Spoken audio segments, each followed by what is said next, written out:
We're at the Astros minor league spring training complex here in Kissimmee and talking today about some of the position players that are going to perhaps grace Corpus Christi during the 2010 season. There's a lot of buzz over two areas in particular. Number one, the outfield, where the starting outfield could be all brand new in 2010. And there's also a lot of buzz about Kobe Clemens, who we saw for just a little bit in 2009 in Corpus Christi, and this year will likely be playing at first base. With Astros Assistant General Manager Ricky Bennett now, and Ricky, you get to make all the decisions on where guys go, and we're at that point in spring training where you still got about 3 weeks to make a lot of decisions. And it looks to me like you've got some tough decisions coming up. We want to talk about some of the guys that could be coming to Corpus Christi that we've heard so much about. Let's talk first off about Kobe Clemens. Kobe had a terrific year last year. Everybody I've talked to said that, yeah, Lancaster's an offensive ballpark, but what he did was legit. Yeah, you know, anytime you're able to put yourself in a position where you're driving 120, 130 runs, I don't care what ballpark it's in, that's having a pretty good offensive year. And then that was the case for Kobe. He had a breakout year last year, and we're looking forward to him continuing that development at the DoubleA level. He's made a lot of progress. Early in camp we've talked about, using him at first base. He's taking a lot of ground balls at first base. And he looks comfortable there. He seems to be confident enough to handle the position. And, I think that's going to be a good spot for him coming into the season, and we'll see how he performs. I've had an opportunity to watch a number of sons of very famous fathers try to make a name for themselves in the game. That's an added pressure that a lot of guys don't have to deal with. Kobe, however, seems to be dealing with it with a very high level of maturity. He's a very mature kid, and he's handled it very well from day one. And every challenge we really put in front of Kobe, he's handled it very well. And I think a lot of that credit goes to Roger and Debbie and the way they raised him. He's a very humble kid. He understands hard work, and he goes about his business every day, wanting to be better, wanting to get better in a lot of different areas. And he has that approach every day he comes out to the ballpark. When we talked to Wes Clements when he came to Corpus Christi for our winter banquet, I know he was very excited about the outfield core he had in Lancaster last year, and we could see those guys in Corpus Christi this year. Talk a little bit about each one. We'll start with John Gaston. John Gaston, obviously, he had an unbelievable year last year. He can play all three outfield positions. He can run, he can throw, he can hit to all fields, he can hit with power. And we really like the way he plays the game. He's very intense. He's got a little bit of an edge to him, which we all like. Sure. And I think he's going to continue to make progress both offensively and defensively. I think he's going to be very exciting to watch in Corpus Christi. Jack Shuck was a part of that outfield, and he seems to be just a real all-around type athlete. Yeah, he's kind of the leader of those three guys. I mean, he hits in the top of the order. He understands his game. He can bunt, he can steal, he can run. He can do a lot of different things, and I guess he more than the other guys, he kind of leads by example. I think he takes pride in that, and if you look up at the end of the day, he's probably the dirtiest player on the team. So that's what we really like about Shucky, and we're really excited with his progress thus far. The other outfielder, T.J. Steele, who, like John Gaston, played at Arizona, and I've heard people rave about his speed. He can do a lot of things. I mean, when you talk about a 5-tool player, he's got that type of ability. Last year he was hampered by a few injuries, a hamstring injury that was bothering him throughout the course of last season. But from an ability standpoint, he's got more ability than any of our young players, and we're really excited about his progress. He's healthy this spring, and he's excited about moving forward and really getting an opportunity to show what he can do at the DoubleA level, and he's definitely going to get that opportunity. Kobe, the first thing I want to talk about is the fact that you had 123 RBIs last year. You led all of minor league baseball. There were only 3 guys in pro ball that knocked in more runs than you.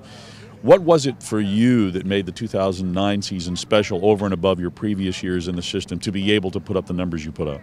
Well, it's been kind of like a perfect storm last year. Caught fire in the right time, and we had a really good hitting lineup, so a lot of guys on base. And then, the Cal League is a pretty good hitting league too. So, I mean, it was just like a perfect storm for it all to combine where a lot of good things happened, and had a lot of fun and just enjoyed it. Did you do anything different at the plate in 2009 compared to 2008? I think more so the mental side. Just trusting what I can do and not trying to do too much. Just not try to exceed my limit that I can do. Just go out there and play my game, and that's really more the mental stuff is the biggest thing for me, and it all kind of unfolded nicely. You know, we talk on our radio broadcast about prospects up and coming that could be coming to Corpus Christi in the future, and for about a 2-month period, you were the only guy I talked about because it seemed like every day you were doing something. And I know there was one game where you didn't start, you came in late, you had a pinch hit 3-run home run, and then later drove in 3 runs with a double. I mean, that's insane. Yeah, that was the most RBIs at the time that I've ever had in a game, and I didn't even start the game. So it was kind of wild. It just, you know, all of a sudden you're thrown in there in the 9th, and then we go to the 10th and walk-off home run, and all of a sudden you got 6 RBIs. So it was a fun night. I mean, I ended up the next morning come down to see y'all in DoubleA for a few weeks, but looking forward to getting back down there again and you know, being in Texas. All right, you came up as a third baseman, played a little third base in the system, then got converted to catcher. Last year you were catching, but you also played a little bit in the outfield. Now you're taking ground balls at first base. What's the plan for you, and how did they approach you with that? Well, you know, going into the offseason, Ricky Bennett told me just be ready, you know, for outfield, third base, first base, and keep up your catching. You know, have all those tools coming to spring. And when I got there, I had all the gloves in the big bag. And, you know, now they just want me to work first base right now, get real comfortable there. That's looking like we're going to be most of my playing time this year. And, you know, I got all that other stuff just in case. So got a lot of tools. Hopefully I can do what I can and just swing the bat. Very good, Kobe. Thank you. Yeah, thank you. All right, John, the first thing I want to ask you about is the game where you had 3 home runs and Brian Pellegrini had 3 home runs, 6 home runs between the two of you. Nobody else hit one out. We hear a lot about the fact that Lancaster is a very offensive ballpark, but that had to be a pretty special day. Yeah, it's a special day to hit 1 home run, 2 home runs, and 3 home runs come. And especially for both of us to do it, that's once in a lifetime thing. It just doesn't happen very often. And it was really funny because I hit my 3rd home run, and then he's like, man, now I got to hit one. And he actually does do it. So he backs up his talk with his bat, and it was pretty sweet. That was early in the season. I know Brian went from Lancaster to Lexington a little bit later, but you stayed all year in Lancaster. Talk about what you do in terms of being a power hitter, your approach at the plate. Well, I don't try to be a power hitter. I just try to see it early and try to put a good swing on it. Like, I don't want to get cheated at any swings.